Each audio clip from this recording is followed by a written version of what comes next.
Assalamualaikum warahmatullahi wabarakatuh. Perkenalkan, nama saya Mia Oktarina dengan NIM 0509 12 82 22 70 30.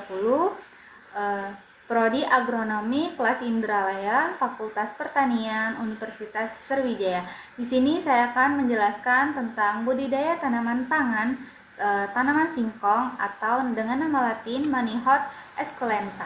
Next.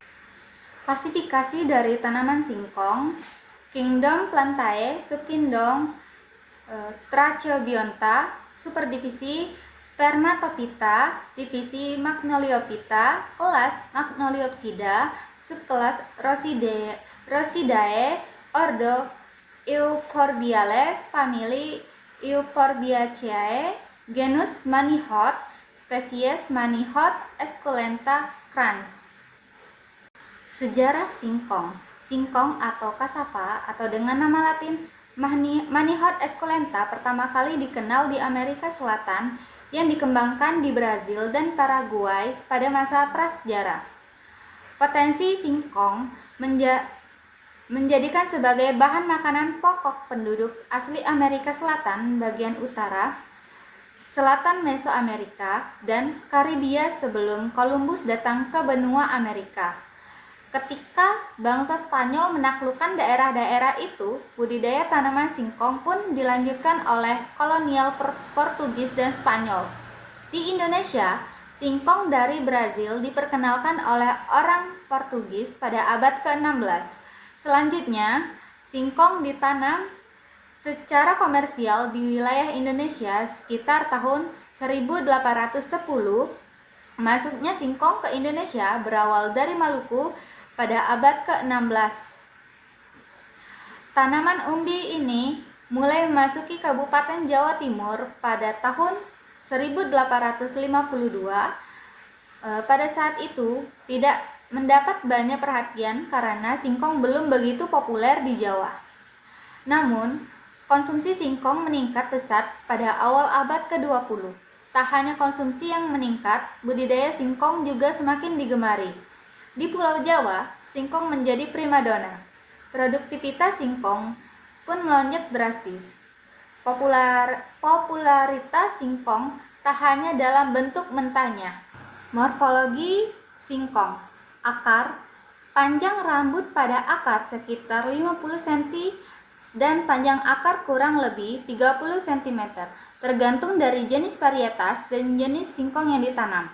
Daun berbentuk lingkaran dengan bagian ujung daun yang lancip, permukaan yang rata, dan tulang daunnya yang menjari serta berjenis daun tunggal, berwarna hijau. Tangkai daun panjang dan memiliki warna merah atau kemerahan. Umbi. Ukuran dari umbi singkong ini berdiameter 2 cm sampai 5 cm dan dengan panjang 20 cm sampai 60 cm. Pada bagian daging umbi terdapat getah yang biasanya berwarna putih. Daging umbi berwarna putih dan agak kekuning-kuningan, serta kulitnya yang mempunyai warna coklat. Batang singkong memiliki permukaan batang yang berwarna coklat. Dalam batang berwarna putih kekuning-kuningan memiliki diameter selebar 2 sampai 4 cm dan batangnya berruas-ruas. Bunga berwarna putih dan memiliki ukuran yang sangat kecil. Kelopak berwarna hijau yang berjumlah 5 buah, namun lebih besar daripada ukuran bunga. Nutrisi yang terdapat dalam singkong. Karbohidrat. Setiap 100 gram pada singkong mengandung 38 gram karbohidrat. Inilah yang menyebabkan mengapa singkong menjadi sumber energi yang cukup baik. Serat. Singkong mengandung serat pangan dalam jumlah yang terbilang cukup tinggi, sehingga singkong dapat mencegah sembelit. Mineral. Singkong mengandung sumber mineral yang cukup banyak seperti kalsium, fosfor, zat besi, serta kalium. Mineral ini juga diperlukan sebagai pendorong perkembangan, pertumbuhan, dan menjalankan fungsi dari jaringan tubuh. Vitamin. Singkong mengandung sekitar 20-31 mg vitamin C per 100 gram. yang berfungsi sebagai antioksidan dan membantu meningkatkan sistem kekebalan tubuh. Manfaat dari tanaman singkong: menambah energi karena singkong mengandung karbohidrat, mencegah sembelit karena singkong juga mengandung serat, mengendalikan kadar gula darah karena serat dalam singkong memperlambat penyerapan gula ke dalam aliran darah, memenuhi kebutuhan mineral tubuh sebab singkong mengandung sumber daya mineral yang cukup banyak, memenuhi kebutuhan kulit karena singkong mengandung vitamin C yang dikenal sebagai zat penting dalam pembentukan kolagen, untuk pengobatan dan bahan baku industri, sebagai pakan ternak, sebagai sayur pelengkap. Budidaya tanaman singkong. Singkong atau ubi kayu termasuk tanaman tropis, tetapi dapat pula beradaptasi dan tumbuh dengan baik di daerah subtropis.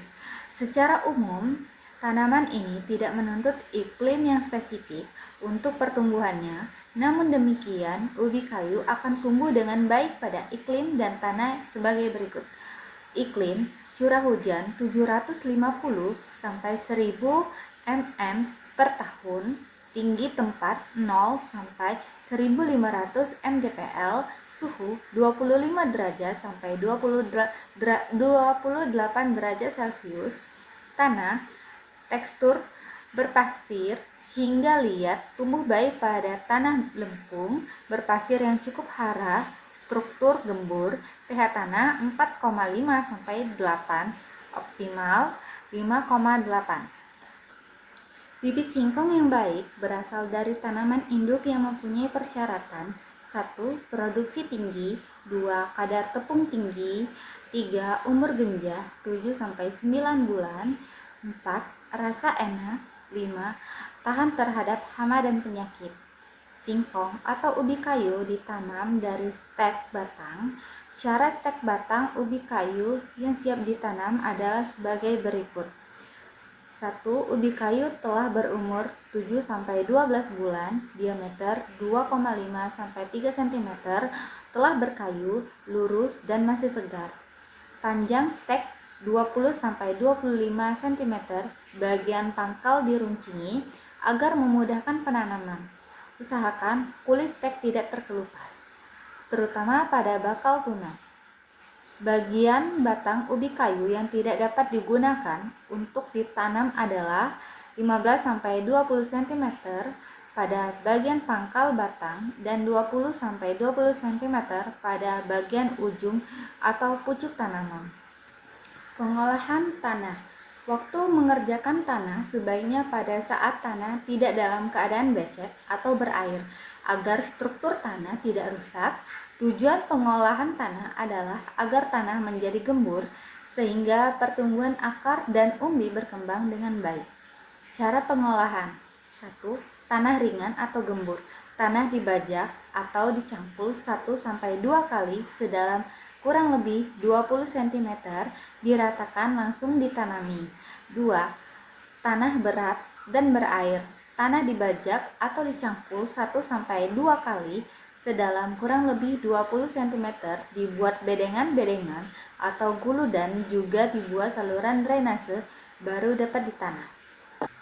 Penanaman. Penanaman ubi kayu dapat dilakukan setelah bibit atau stek dan tanah disiapkan. Waktu yang baik untuk penanaman adalah permulaan musim hujan.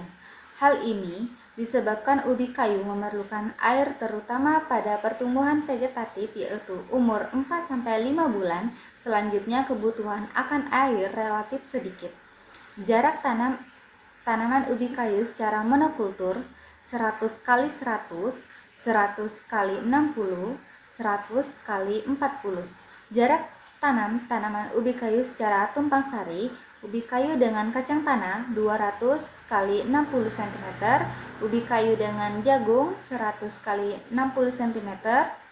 Cara menanam ubi kayu: dianjurkan stek tegak lurus atau minimal membentuk sudut 60 derajat dengan tanah dan kedalaman stek 10 sampai 15 cm. Pemeliharaan. Pemeliharaan tanaman perlu dilakukan untuk mendapatkan tanaman yang sehat, baik seragam dan memperoleh hasil yang tinggi. Pemeliharaan ubi kayu meliputi penyulaman. Apabila ada tanaman ubi kayu yang mati atau tumbuh sangat merana, harus segera dilakukan penyulaman. Waktu untuk penyulaman paling lambat 5 minggu setelah tanam. Penyiangan dan pembubunan. Penyiangan dilakukan apabila sudah mulai tampak adanya gulma atau tanaman pengganggu. Penyiangan kedua dilakukan pada saat ubi kayu berumur 2-3 bulan sekaligus dengan melakukan pembubunan. Pembubunan dilakukan untuk memperbaiki struktur tanah sehingga ubi kayu dapat tumbuh dengan sempurna, memperkokoh tanaman supaya tidak rebah. Pembuangan tunas. Pembuangan tunas dilakukan pada saat tanaman berusia 1-1,5 bulan. Apabila dalam satu tanaman tumbuh lebih dari 2 tunas. Waktu panen 7-8 bulan. Umbi lebih lunak, cocok untuk konsumsi segar. 9-12 bulan. Umbi lebih padat dan banyak pati, cocok untuk industri seperti tepung, bioetanol, dan lain-lain. Tanda-tanda siap panen. Daun bagian bawah mulai menguning dan gugur, batang mengeras, dan pertumbuhan tunas baru melambat. Tanah di sekitar tanaman agak terangkat karena dorongan umbi yang membesar. Cara panen.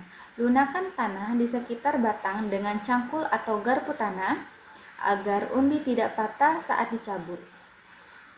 Pegang batang utama dan tarik perlahan sambil menggoyangkan agar umbi tidak terangkat. Bila sulit, gali tanah di sekelilingnya untuk mengangkat umbi satu persatu. Potong umbi dari batang, bersihkan dari tanah. Baik, terima kasih. Sekian dari saya. Saya tutup presentasi ini dengan wassalamualaikum warahmatullahi wabarakatuh.